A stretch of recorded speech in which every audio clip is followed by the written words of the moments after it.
तो राधे राधे बच्चों, आज के इस वीडियो में बात करने वाले क्लास 10th मैथमेटिक्स के चैप्टर नंबर 2 पॉलिनोमियल्स के ऑब्जेक्टिव सीरीज ही। प्यारे बच्चों, मैं जानता हूं कि कुछ बच्चों की तैयारी बहुत ही शानदार होती है, लेकिन सबसे ज्यादा प्रॉब्लम अगर उनको एग्जाम में कोई चीज देती है तो वो होते हैं ऑब्जेक्टिव्स। तो आज की इस वीडियो में मैं आपको कुछ ऐसे इतने शानदार ऑब्जेक्टिव बता देने वाला हूं जो आपके एग्जाम में जरूर हेल्प करेंगे। अगर आपने क्वेश्चन आंसर्स की तैयारी बहुत अच्छे से कर ली है, सभी क्वेश्चंस भी लगा लिए, आपकी प्रैक्टिस हो चुकी है, रिवीजन भी कर लिया है, तो हमारी लाइव क्लास को अटेंड करके उसको बढ़िया तरीके से एक बार और रिवाइज कीजिएगा। और यहां पे अभी मैं आपको बताने वाला हूं कुछ ऑब्जेक्टिव जो आपके एग्जाम में 100% पूछे जा सकते हैं। ये वीडियो इंग्लिश मीडियम वालों के लिए रहने वाली है। हिंदी मीडियम की मैंने ऑलरेडी एक वीडियो अपलोड की है, वो जाकर आप देख सकते हैं, उसकी लिंक डिस्क्रिप्शन में आपको मिल जाएगी। तो चलिए चैप्टर 2 पॉलिनोमियल को स्टार्ट करते हैं। पहले बच्चों, ये चैप्टर टोटल 5 नंबर का है, जिसमें से आपको 3 नंबर का क्वेश्चन आ सकता है या 2 नंबर का भी आ सकता है, बाकी के बचे हुए में ऑब्जेक्टिव आएंगे। तो सबसे पहले हम बात कर लेते हैं पॉलिनोमियल की। तो प्यारे बच्चों, यहां पे हम पढ़ने वाले हैं क्वाड्रेटिक पॉलिनोमियल के बारे में, जिसके स्टैंडर्ड फॉर्म होती है ax² + bx + c। अब आप लोगों को एक बात बता देता हूं, इस चैप्टर में जितने भी क्वेश्चन दिए हैं वो सभी क्वाड्रेटिक पॉलिनोमियल के ही दिए हुए हैं, तो इसलिए मैं आपको ज्यादातर बातें क्वाड्रेटिक पॉलिनोमियल की ही बताने वाला हूं। रिपीट करना चाहता हूं, क्वाड्रेटिक पॉलिनोमियल के स्टैंडर्ड फॉर्म की हम बात कर रहे थे, तो वो होती है ax² + bx + c। अगर इसके इज इक्वल टू में 0 हो जाए, ax² + bx + c बराबर में 0, तो ये बन जाएगा आपका क्वाड्रेटिक इक्वेशन। ये बात आप बिल्कुल बढ़िया तरीके से याद रखिएगा। अब क्वाड्रेटिक पॉलिनोमियल की हाईएस्ट पावर की बात करते हैं प्यारे बच्चों, ये सब एग्जाम में पूछता है, तो 2 होती है। क्वाड्रेटिक पॉलिनोमियल की हाईएस्ट पावर 2 होती है, क्योंकि इसका नाम ही क्वाड्रेटिक है, मतलब जिसकी पावर 2 होगी। अच्छा, और बात करते हैं क्वाड्रेटिक इक्वेशन की हाईएस्ट पावर कितनी होगी। तो प्यारे बच्चों, इसकी भी हाईएस्ट पावर जो रहेगी वो 2 ही रहेगी, क्योंकि ये भी क्वाड्रेटिक है। ठीक है, अब बात करते हैं प्यारे बच्चों, यहां पे हम जो फाइंड करते हैं एक्स की वैल्यूज, उससे क्या कहते हैं। तो प्यारे बच्चों, यहाँ पे एक्स की जो वैल्यूज आप फाइंड करते हो उसे हम इंग्लिश में जीरोस कहते हैं, और यहाँ पे जो एक्स की वैल्यूज आप फाइंड करोगे उसे हम कहते हैं रूट्स। अब आप याद रख लीजिएगा, यहाँ पे एक्स की 2 वैल्यू निकलेंगी, जिसमें से एक को अल्फा नाम दिया जाएगा और एक को बीटा नाम दिया जाएगा। ये बातें आपके दिमाग में फिट होनी चाहिए, परफेक्टली फिट होनी चाहिए। अब चलिए 2 फॉर्मूले मेरे साथ रिवाइज कीजिएगा।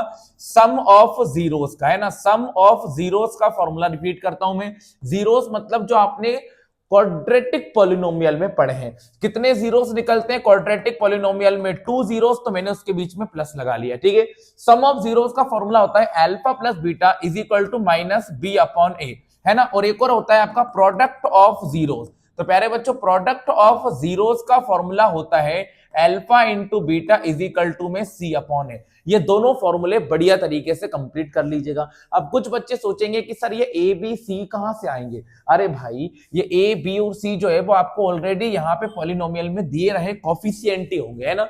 जैसे कि मान लो 2x² - 7x + 3 में से ए बी और सी की वैल्यू आपको यहीं से मिल जाने वाली है। ओके, ये आपको यहाँ पे देखना था। चलिए कुछ क्वेश्चन को रिवाइज करते हैं ताकि आपका दिमाग अच्छे से चले।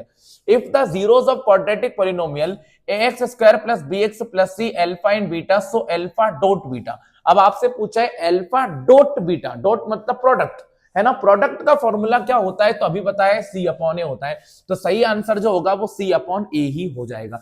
Second question, if the zeros of quadratic polynomial ax² + bx + c are alpha and beta, so alpha plus beta का फॉर्मूला होगा -b/a। ये बात आप अपने दिमाग में भर लीजिए। अगला क्वेश्चन देखते हैं क्या लिखा हुआ है। What will be the zeros of linear polynomial? प्यारे बच्चों, लीनियर पॉलिनोमियल की पावर कितनी होती है, 1 होती है, उसका जीरोस कितने होते हैं, 1 होते हैं। What will be the zeros of polynomial x² - 3? प्यारे बच्चों, क्वेश्चन में पूछा है x² - 3 के कितने जीरोस होंगे, तो ऑब्वियसली बात है क्वाड्रेटिक पॉलिनोमियल है, तो x² - 3 जो है इसके अंदर कितने जीरोस हो सकते हैं, 2 जीरोस हो सकते हैं, है ना। तो प्यारे बच्चों, मैं क्या करता हूं, x² - 3 के बाद में इस 3 को लिख सकता हूं √3, √3 का स्क्वायर में इसको लिख सकता हूं। इससे ही स्क्वायर कैंसिल करेंगे तो वापस से 3 बन जाएगा। अब यहां पे एक फॉर्मूला तैयार हो गया a² - b² का, मतलब मैं इनको एक बार प्लस में लिख सकता हूं और एक बार मैं इनको माइनस में भी लिख सकता हूं। तो मैंने इन्हीं नंबर को एक बार प्लस में लिख दिया, x + √3 और एक बार इनको माइनस में लिख दिया x माइनस अंडर रूट 3 और इज इक्वल टू में 0 ले लिया। तो x की वैल्यू आएगी आपकी प्लस का रूट 3 उधर जाके माइनस का और माइनस का रूट 3 उधर जाके प्लस का, तो आंसर आएगा प्लस माइनस अंडर रूट 3, बिल्कुल सही आंसर है। अगला question, what will be the zeros of polynomial x square minus 49। तो पहले बच्चों x स्क्वायर माइनस 49 को तो आप डायरेक्ट याद रख लो, अगर मैं इसको उधर भेजूंगा तो ये प्लस का हो जाएगा और स्क्वायर को हम बना लेंगे अंडर रूट, और आपको तो पता है अंडर रूट की वैल्यू पॉजिटिव नेगेटिव दोनों में साइन में होती है, तो सही आंसर होगा plus minus under root plus minus 7। अगला क्वेश्चन, अब बताइएगा x square plus 7x plus 10 के जीरोस क्या होंगे। तो पहले बच्चों -2 और -5 ही इसका सही आंसर है, आप इसके जीरोस फाइंड करके देखोगे तो यही निकलेंगे। अगला क्वेश्चन है, what will be the power of polynomial x plus 1 x square minus x की पावर 4 प्लस 1 की हाईएस्ट पावर। कुछ बच्चे 4 लगा देते हैं इसको देखकर, पहले बच्चों इसके हाईएस्ट पावर जो रहेगी वो 5 रहेगी, क्योंकि जब मैं x का मल्टीप्लाई x की पावर 4 में करूंगा तो वो हमें पावर कितनी दे देगा, 5 पावर दे देगा। ये आपका बिल्कुल एक्यूरेटली बिल्कुल सही आंसर हो जाएगा। अगला क्वेश्चन है, आपको ये एक जीरोस दिए हुए हैं, ठीक है, ये आपको पॉलिनोमियल की जीरोस दिए हुए हैं, ठीक है, मतलब x की वैल्यू -3 दी है और एक x की वैल्यू आपको 4 दी है। बिल्कुल ध्यान से देखोगे ना तो बातें आपको जल्दी से समझ में आ पाएंगी। यहां पे आपसे बोला है कि आपके पास है ना 2 जीरोस है, x की वैल्यू -3 है और एक x की वैल्यू 4 है, तो बताओ ये कौन से पॉलिनोमियल के हैं। तो आप इसको चेक कैसे करोगे, इनमें से एक एक करके उठाओ। तो मैंने फर्स्ट वाला उठाया x square minus x minus 12। अब मैं इनमें से कोई सी भी एक वैल्यू लिख के देखूंगा, जब अगर मान लो मैं इनमें से कोई एक वैल्यू लिख के देखता हूं और ये पूरा 0 हो जाता है तो यही आंसर बन जाएगा। चलिए, मैंने x की वैल्यू 4 का स्क्वायर कर दिया, फिर x की वैल्यू 4 फिर -12 लिख दिया, 4 का स्क्वायर हो जाएगा 16 और यहां आ जाएगा माइनस का 16, तो आ गया आपका 0। तो प्यारे बच्चों फर्स्ट वाला आंसर ही आपका सही आंसर होगा। अगला क्वेश्चन में रिक्वेस्ट करता हूं कि आप खुद करके दिखाइएगा कि क्या आंसर होना चाहिए। 10th वाला भी आप ही बताएंगे कि क्या आंसर होना चाहिए। चलिए अगला क्वेश्चन बताता हूं मैं, what will be the power of the polynomial px for x variable. प्यारे बच्चों x वेरिएबल के लिए पॉलिनोमियल की पावर को क्या कहते हैं, तो उसी के हाईएस्ट पावर कहा जाता है। Find the number of zeros of polynomial 2x cube plus 3x square plus 4x plus 5, तो आंसर आएगा आपका 3। The product of zeros in cubic polynomial is ax cube plus bx square plus cx plus d, का सही answer होगा minus का c upon a। ये आपका बिल्कुल सही आंसर हो जाएगा, ठीक है। अगले वाले क्वेश्चन को देखते हैं क्या लिखा हुआ है। Write the zeros of polynomial ax plus b। तो पहले बच्चों ax प्लस b के जीरोस निकालेंगे तो सही आंसर बनेगा ax plus b is equal to में 0, तो ax बराबर में हो जाएगा माइनस b, तो x की वैल्यू हो जाएगी माइनस का b अपॉन a, तो माइनस का b अपॉन a आपका बिल्कुल सही आंसर होगा। अगला question, the product of two polynomial is. दो पॉलिनोमियल का जो प्रोडक्ट होता है वो होता है c अपॉन a, ये हमने पहले ही सीख रखा है। अगला question, sum of zeros of the polynomial. इस पॉलिनोमियल का सम ऑफ जीरोस निकालिए। तो मैंने आपको सम ऑफ जीरोस का फॉर्मूला पहले से ही पढ़ा रखा है। सम ऑफ जीरोस होता है alpha plus beta is equal to minus का b अपॉन a।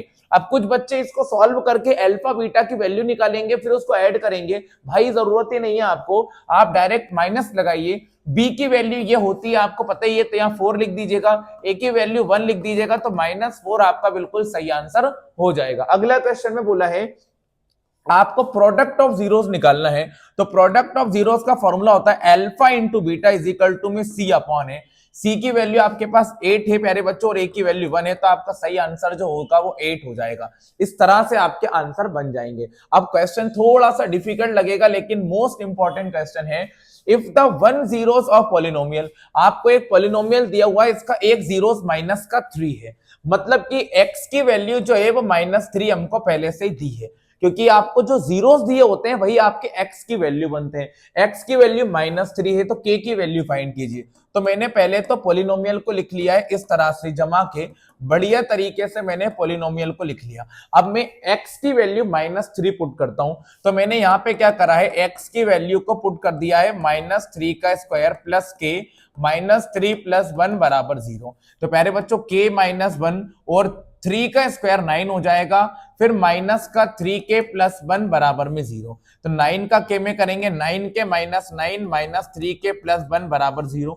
9k में से 3k जाएंगे तो 6k आएगा और माइनस 8 और बराबर में 0। तो 6k इज इक्वल टू में 8 आ जाएगा। k की वैल्यू 8/6 मतलब आपका सही आंसर होगा 4/3। तो यही आप यहाँ पे टिक लगा लेंगे। The highest power of linear polynomial is 1 आप यहाँ पे लिख देंगे। The highest power of quadratic polynomial is 2 यहाँ पे आप लिख देंगे। The highest power of cubic polynomial is यहाँ पे आप 3 लिख देंगे। ये इसका सही आंसर हो गए हैं।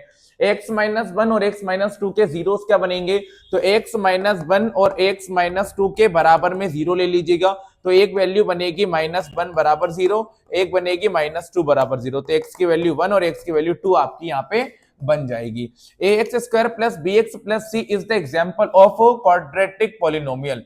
तो यहाँ पे सही आंसर आ जाएगा क्वाड्रेटिक पोलिनोमियल। आप यहाँ पे अच्छी तरह से फिल कर सकते हो। The sum of two polynomial is a polynomial.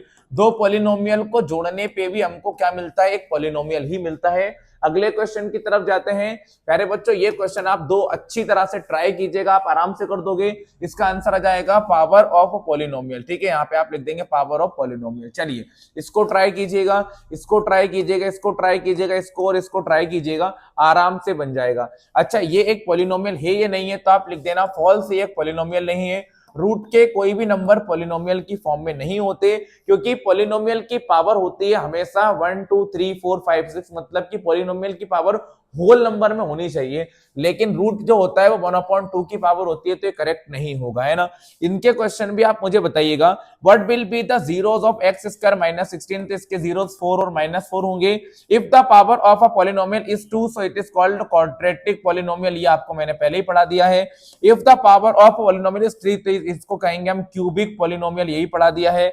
If the power of polynomial is 1 तो हम इसे कहेंगे लीनियर पोलिनोमियल, ये भी मैंने आपको कंप्लीट करा दिया है। स्टैंडर्ड फॉर्म आपको मैं बता चुका हूं ऑलरेडी, और अगर किसी बच्चे को इन तीनों के स्टैंडर्ड फॉर्म पता हो तो वो कमेंट सेक्शन में मुझे जरूर बताएं। तो यहां तक की बात हो गई हमारे कंप्लीट लेक्चर की। अब बात करते हैं कि कौन से क्वेश्चन एग्जाम में 100% आ सकते हैं। तो प्यारे बच्चों, मैं 10 क्वेश्चन आपको बताता हूं। ये हो गया फर्स्ट, ये हो गया सेकंड, ये हो गया थर्ड, ये हो गया 4, ये हो गया 5 क्वेश्चन। उसके बाद में ये हो गया आपका question number 6, question number 7, question number 8, question number 9, 10 और यहां तक कि एक ही है। अगर आप इन 11 क्वेश्चनों को अच्छी तरह से कंप्लीट कर लेते हो तो आपके एग्जाम में क्वेश्चन बाहर नहीं जाएगा, ये मैं बोल रहा हूं। इनकी प्रैक्टिस हम इवनिंग टाइम में जो लाइव क्लास उसके अंदर आसानी से करते हैं। तो आप इवनिंग की लाइव क्लास को ज्वाइन करोगे तो आपको सारी चीजें एकदम फ्री ऑफ कॉस्ट मिल जाने वाली है।